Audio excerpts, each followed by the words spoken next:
Welcome to the Moth podcast. I'm Michelle Jalowski. It may be a new year, but I've got pretty much the same resolutions.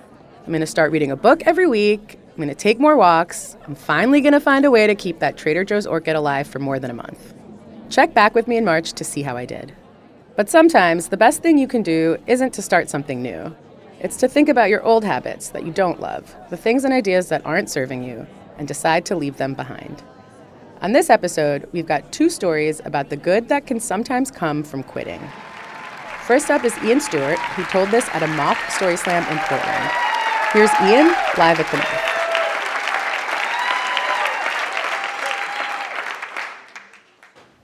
I remember my first cigarette almost as well as I remember my last.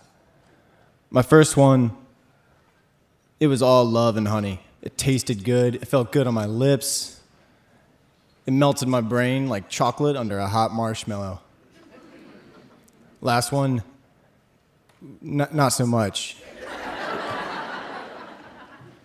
It was one of those random summertime hailstorms, and I was huddled underneath this little overhang, smoking it with abandon, desperate need.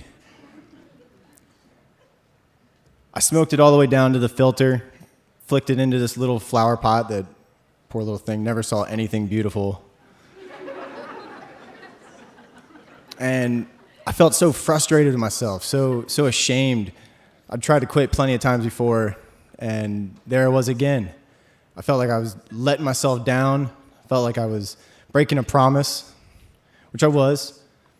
I went back inside, and I went into my bedroom where I've got this big whiteboard.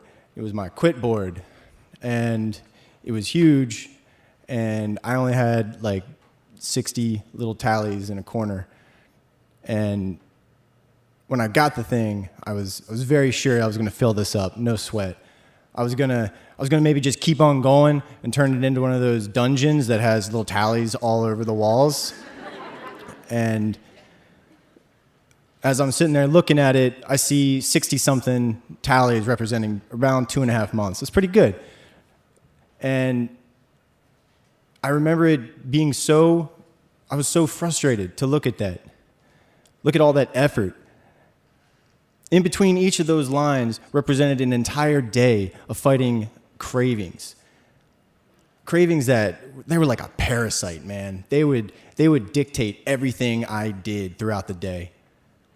Every single one of those tallies represented an entire day that I woke up, didn't smoke. I didn't smoke during my first cup of coffee or my second. I didn't smoke after breakfast. I didn't smoke before work, on and on and on. I'm wet, I'm cold, I'm so frustrated, just so much self-pity. I take my hand and I just swipe all those tallies away. Quit board goes back down to 0 days without a cigarette. Again, that frustration. I was mad. I could feel myself just writhing in it. And ironically, in those moments, the thing you really want is a cigarette. I go back out to the kitchen where I left the pack, and there's one left rattling around in there. It's like the last match, my little lifeline before the darkness of no more smokes. And on my hand, below the pack, I could see this blue smear. It was the smear of 60-something little lines and 60-something little times where I said, I went this entire day without a cigarette. In that moment, I didn't see that necessarily as a failure. That was a collection of successes, a lot of successes. Over 20 a day for 60-some days. Felt pretty damn good. I put that pack back down, and the next day around the same time, I drew my first line on the quit board. Well, again, my first line again. The next day, I did it again. 2 became 4, 4 became 20. Before I knew it, I had a long, yet gradually easier year of tallies behind me. Right on. Appreciate that. I still get cravings on my hardest days. I still have a little bit of envy when I'm at the bar and I smell smoke. It still smells good to me. I know it's weird. I don't tally anymore. That got kind of weird. Like, the dungeon look, not as cool as you might think. But to this day, tucked away inside of my nightstand, it's all crusty and just a shell of a thing now. I still have that last smoke. Thank you.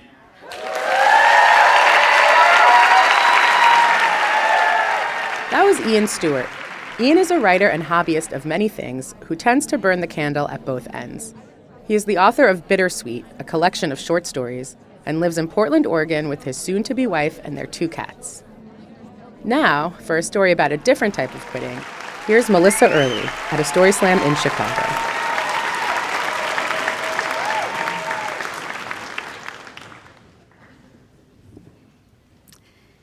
It was my first solo trip a year after my divorce. I'm in a cave in Guatemala with a bunch of 20-year-olds. I'm nearly 50. They're all in, or the girls are in little bikinis, and I didn't bring my bathing suit to Guatemala, so I'm in long pants and a t-shirt. They give us a rope to hold on to that's anchored to the cave wall and a candle for light. The water gets deeper and deeper and deeper, and pretty soon I'm in water over my head, trying to pull myself along with the rope and keep the damn candle lit. The 20-year-olds are all getting giddier and louder and giddier, and I am certain that something is going to go horribly, horribly wrong. I'm in this stupid cave because it's what my 20-something self would have done. My marriage unraveled so quickly, I didn't see it coming. It's like I stepped on a piece of black ice, and I was on my ass before I knew what happened. When I was single and in my 20s, I loved traveling alone. I love that feeling that the world was holding me in benevolent hands, and it just revealed itself to me one step at a time. So when I decided to take this solo trip, I planned it like I had in my 20s. Central America, on the cheap, not many plans ahead of time. When I decided to see the turquoise pools of Semuc-Champay, I opted for the cheap option, which was the caving adventure inclusion. I don't even like caves. As we're going along, the 20-somethings love it, clearly. They love it when we have to wedge ourselves through a narrow little keyhole. They love it when we go up not 1, but 2 ladders under waterfalls. While water is exploding in our faces, they're all, woo-hoo! I'm looking around for safety helmets. The cave opens to a really large cavern with a high platform. They all start scampering around like little goats, yelling and carrying on. It's great America in there. They're jumping off the platform into a deep pool. It's Cannonball City, and I'm sitting huddled, cold, tired, and pretty certain someone is gonna die. After about 2 hours, or it could have been 2 years, I don't know, we were finally almost out of the cave. I could literally see the light at the end of the tunnel. And my foot slips on a rock. I try to catch my balance. I reach for the cave wall, and I miss. And I fall, and I slam my back hard against a rock. It hurt so bad for a minute, I thought I broke my back. I sit in the cold water. I kind of hide my face because I don't want anyone else to see my tears. I am so ashamed. I am the old lady who fell. I get up slowly. I can walk, but barely. I slowly make my way to the locker room, my back seizing up at every step. When I get to the locker room, I know there's no way I can change out of my wet clothes into dry ones without help. Thankfully, the person I ask is an Australian nurse, and she assures me that I haven't done any permanent damage and that it's gonna hurt like hell for a few days, and it did. But On my 20-something bucket list was the ruins at Tikal. So I am the next day on a small van shuttle and the jump seat that, does this the whole time. Feeling every bump, jostle, and ditch, and my back just tightens up. It just sends shockwaves of pain through my whole body all the way up to Flores. When we finally get to Flores, I get out, my body just locked in a tight grimace. That night, I'm sitting on my hotel terrace, and I finally admit that my 20-something travel days are over. I am a grown-ass woman.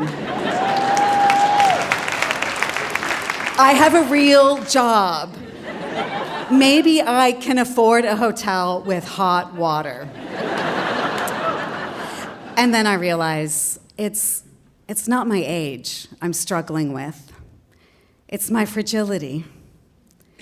It's one thing to trust the world when you believe you can't get hurt. It's something totally different when you know you can.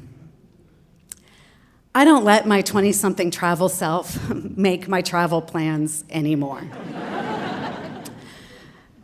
But I do let her in on decisions I make. I may be single and fragile, but it's still sometimes worth risking crashing again. Because you can only not get hurt if you don't go anywhere or do anything or love anyone. I'm learning to be fragile and brave at the same time.